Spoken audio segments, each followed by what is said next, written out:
Welcome to the Stephen Hasner Show. Today we are going to answer the top questions that people have for personal injury lawyers.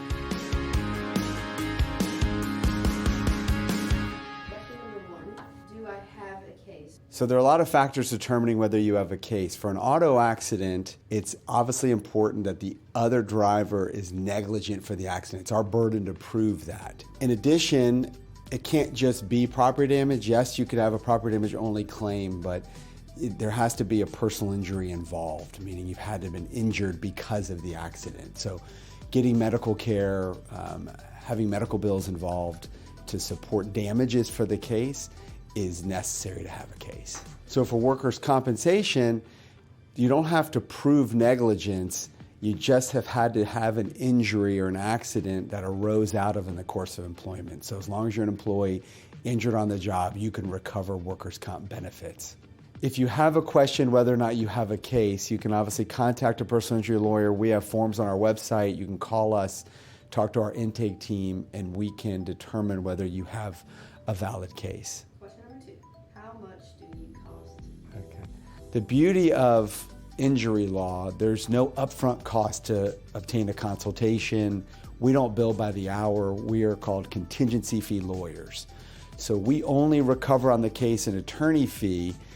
It's contingent on us resolving your case, settling your case, getting you compensation. So if we don't get you any compensation, you don't owe us anything. In workers' comp, in an auto accident, it's a little bit different based on percentages of fees. Some things are statutory, some things aren't. So there's no fee to the lawyer, to us, until your case is resolved and we recover something for you. Third question, how many cases have you won? There's a lot to that question. There's a lot of wins that occur before trial. Most cases resolve, so then when you get full value for a case for a client, that's a win. So they may be denying liability, may be denying that the damages, the injuries, the medical bills are related to the case. But in that process of proving and litigating, and then that case resolves for full value and they get the compensation the client's supposed to receive. Technically, if it doesn't go to a hearing in front of a judge who's making a decision or in front of a jury, it's still a win. Because they're telling you your case is worth $10, and then months down the road or years down the road, they're offering you full value for the case or policy limits. That's a win. Yeah, then I guess for you specifically then, you've had how many cases in your almost 30 years? We've handled thousands of cases. And would you say that the majority of those are, you've had little wins in each of them? Yes. Yes, almost all cases, there's some win in the case. Back in the day, everything went to trial. Now with alternative dispute resolution and mediations and these, the courts kind of push you to talk about resolving issues, not always the entire case, but litigation and pressure and aggressiveness will turn the case into some form of win for the client, and that's what we do every day. All right, number four, what is my case worth? Yeah, there's a lot of variables involved in determining what the value of the case is, and we get that a lot up front. We'll do an intake and talk to someone about their case. Well, what's my case worth? How much am I going to get? I mean, there's so many factors that lead to that, but again, a little bit difference in workers' comp and auto accidents or personal injury cases. But either way, it's determinative of, what are the damages involved? What kind of medical treatment you received? What are your medical needs? Obviously, a surgery case is going to have more value than a soft tissue case. A lot of times in auto accidents, even with significant injuries, it's how much are the insurance policies involved. That's why we recommend to people to have uninsured motorist coverage, because there's a lot of drivers with minimum limits. And let's say minimum limits in Georgia is $25,000. I've had brain injury cases and all we could recover is the $25,000 because there's no the person doesn't have their own insurance, there's limited policy limits. Now in workers' comp, it's not as tied, there's not a limit on the policy, but there's limited benefits that you can recover in workers' comp. There's weekly checks, there's a benefit for permanency of an injury, there's future medicals. So there's a lot of variables. And in workers' comp, it's how, unfortunately, I think this is unfair, but it's just the reality is if you're a lower wage earner, if you're making $200 a week, your value of your case, when you look to the exposure of the case, and the value is going to be lower than someone who's making $675 or $700 a week in a weekly check, because it's all about what is the exposure for the insurance company for your case. So generally, bigger injuries mean bigger value, but then that can, tie into, is there enough policy limits on the case, and then how much of a wage earner you are in workers' comp and the injuries involved will determine value. And then sometimes it's the timing. It's really hard to evaluate a value of a case up front, because even if you are surgical in workers' comp, but you recover well and you're able to get back to work, that means there's going to be less exposure for them for checks and for treatment when you get better. So that's what you're looking. There's no pain and suffering in workers' comp like there is personal injury. So again, that can affect the value of one case over another. So how you recover, how permanent the injury is and your medical needs are, obviously are going to raise the value of the case. Is there anything hard to look at? Is there an Excel spreadsheet? Yeah, there's no exact spreadsheet that tells you one injury is worth X. There is a benefit under the workers' comp system for permanence of an injury. You're given an impairment rating, and that equals a certain number of weeks of benefits. So let's example, you have a shoulder surgery, and just to make it easy on math, you have a 10% permanent injury, and they look to what's called a Guide to Evaluation of Impairment. It's a 5th edition of a American Medical Association guide. So that's 10% of 225 weeks. So that little table says 225, so 10% is 22.5 weeks times your weekly check amount. Again, significance of being, based on how much your weekly check is. But that's really not the value of the whole case. That's one benefit in addition to exposure for future weekly checks, future medical care.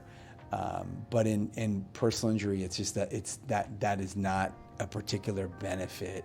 We're arguing pain and suffering, future medicals, if there are lost wages in the case, to come up with what the value is. And then we're negotiating on behalf, fighting, arguing. And again, like I said, you can go in front of a jury if they're not offering what's fair. Number 5, what are the odds that I win my case? Yeah, it is difficult to tell you odds. I mean, we can communicate the strength of a case. Clearly, if you're in an auto accident, the officer cites the other driver, it's easy to prove that they were negligent. Then it's our job to prove that your damages, your need for medical care, your medical bills are causally related to the accident. So of course we can talk to you what's the strength of it, but to say that we are 100% going to win this case in front of a judge, I mean, we just don't talk in that language. And if a lawyer does, you really need to be careful, because there's nothing that's 100% in our world. Number 6, what is your typical day at work look? Typical day at work, if we've got a trial that's upcoming and we're trying to get evidence, we're working on getting records or things that we need or didn't receive yet to get ready.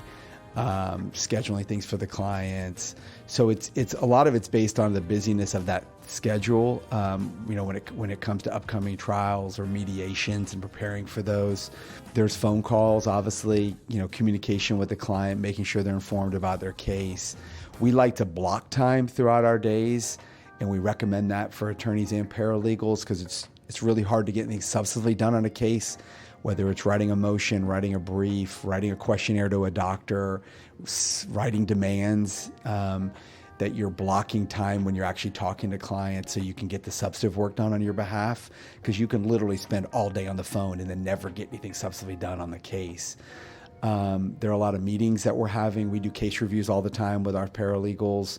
So there's meetings with the paras, but a lot of it's behind a computer where we're emailing, and we've got a great case management system where we're communicating consistently about things, or a call comes in or something urgent happens with a client, or a client walks in and has an immediate need. Obviously, we're jumping on that when we can, but I'm a big believer in being proactive versus reactive, because if you're not planning your days and your weeks, you're not really getting ahead on your cases. And, our job is to be aggressive and push on cases. And if we're not being proactive, we don't want to be, behind on proving, because when you're able to prove the case in a timely manner, it's the faster for our clients to get the benefits they need, the wins we've talked about on their cases, which is most important. You're trusting us to help you on your case. We want to win your case and be proactive. Number 7, how do I know which lawyers are good or bad? This is a tough question because every lawyer, and it's not even lawyers, it's just every business, right? You do a mechanic near me and they'll tell you how great they are. I think reviews are valid and are viable. What's a little bit difficult though is some people, they kind of pad the reviews, but if you can tell based on the reviews, are they actually from existing clients or former clients and talking about their experience with the firm and the case? So, because websites, we can put text on how great we are. I hope we're communicating through video, through social media, through our website, that you get a feel that we really care. And I think it's important to meet with a lawyer, ask questions, have a phone call, get a feel for voice inflection, what I'm saying about how we attack cases and manage clients and service them and communication. Because, two things that I always say over and over again in a lawyer of what's really good and what's not. You want a lawyer who not only is competent, who's excellent, who's a trial lawyer, who wins cases, who gets full value for settlements, and has a lot of experience in the area of law that you're needing help in. But the key is they care. We really do care. Whose interests are we in for? Do I come to work every day thinking about my interests, or is it about how we can help our clients? And if you can find a lawyer that can both be competent and excellent, but also really have your back no matter what. And that means if we're in the case for a year or 2 years and we're at the mediation table and they're offering a number, that I'm going to honestly tell you, this is still not enough. Let's keep fighting. Because it's very easy as a business owner to want, as a lawyer on a case, to want to just close the case out and move on. But when the rubber hits the road, are we being honest with you that we really care about your family first? It's not about our fee. That's the difference between what's a good and a bad lawyer. Number 8, can I handle my case on my own? Yes, you can handle your case on your own. In our world, we call it pro se. You take a lot of risk with that, though. So you can file claims on your own. You could, contact the State Board of Workers' Comp and file your own hearing request. You can file a lawsuit. I don't recommend it. We get clients sometimes who like to spend time in the law library and try to figure things out. There's just too many things, too many specific mistakes that you can make on a case that could literally end your whole case. That to me, it's a no-brainer. You really should be hiring a lawyer and getting advice. I mean, if it's a small claims, a magistrate court, you want to file on your own. Something happened, with a service provider at your home, they didn't provide something, or you gave them a check and they didn't follow through, and it's not significant value. I don't think you necessarily need a lawyer in those cases. But if it's something significant where you need to be protected, wanting to make sure you're not making a mistake on a case, you really should hire a lawyer to help you and find the right lawyer in that area to fight for you and explain your rights.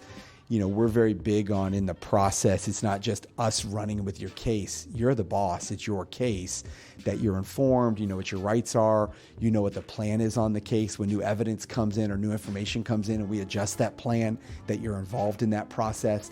So you're still, albeit we're helping you, but it's really your case and you're still having an involvement in what we're doing on the case. Now, I'm not a fan of clients calling me and telling me you need to file this motion. This is why you need to file this motion, when really it's not relevant to your case.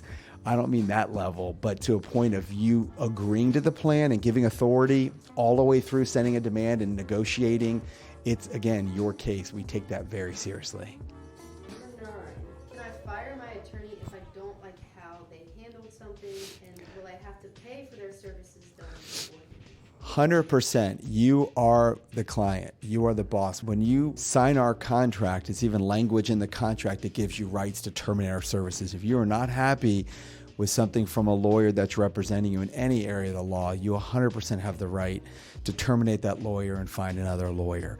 I recommend before you do that, though, because you got to be careful, sometimes it's not the lawyer, it's the system, it's the process. It takes time. Litigation is slow, and it can be super frustrating, especially in the injury world when you're hurting. You may not be receiving the income you normally receive, or no checks, and it can be super stressful to the family. It can be one of the top 3 difficult times of your life. So I always recommend, before you make a hasty decision in terminating your lawyer, set up a meeting, schedule a time to meet with them in person and ask questions. What's the plan? Why is this taking so long? What's going on? And maybe you'll learn it wasn't the lawyer, it may be more of the process. Generally though, you're never really paying the lawyer for their time. In the contract though, there are situations like in workers' comp. If we're terminating a workers' comp case, we can file a lien within 20 days. That's what the State Board of Workers' Comp. That's not something you have to pay back immediately. But if you hire another lawyer and you resolve that case, the resolution of that lien will come from your new lawyer's attorney's fee. It won't even affect your portion on the case. Now, if we have expenses on the case, that will come out of your portion if they were part of the case. And that's, again, things that can be resolved where your current lawyer that resolves the case will contact the prior lawyer. And the State Board of Workers' Compensation won't even approve a settlement until that lien is either a part of the settlement or gets approved. And that can go to mediation, that go to litigation in its own. But it really is nothing you have to worry about as a part of the case. In a personal injury setting, unless a lawsuit is filed, there's really no issue. You won't owe anything to the lawyer that you terminate on the case. But if there's a lawsuit already pending, there again can be a lien filed with the court. But that's really, again, part of what is coming from the attorney and that attorney fee of the lawyer that's now representing you, whether you get a verdict, a jury verdict, or you settle the case. If I'm hurt, how long do I have to decide whether to hire an attorney and file? Yeah. So in workers' comp, when it comes to timing of filing a case, in workers' comp, you have a 1-year statute of limitations from the date of accident to file a claim. Now, that's just one section of the statute. So if you are getting medical care, let's say you've never received checks and you're getting medical care, that 1 year gets extended to where you have to file a notice of claim. And if you get checks and treatment, the 1 year really doesn't apply because now they're paying for benefits. But if your checks stop at any time, there's a 2-year statute of limitations on when you have to file what's called a request for hearing to get checks again. But generally, if you didn't receive checks, just know it's 1 year to file a claim. In personal injury, it's 2 years to file a lawsuit. Not a notice of claim, a little bit different in workers' comp, but a lawsuit. So if you're injured and you're getting medical care and you have a claim, let's say you hire a lawyer and you have a claim, we try to resolve the case when you recover, right? We wait through the process to make sure you get the medical care you need. And then we have 2 years to file a lawsuit. So if we don't file a lawsuit, and let's say the case doesn't settle, we don't file a lawsuit, you would lose your rights to recover anything in that personal injury case. Well, that's it for today. Thanks for joining the Stephen Hasner Show. Hopefully answering these questions are helpful to you. Remember to like and subscribe, and I'll see you next time.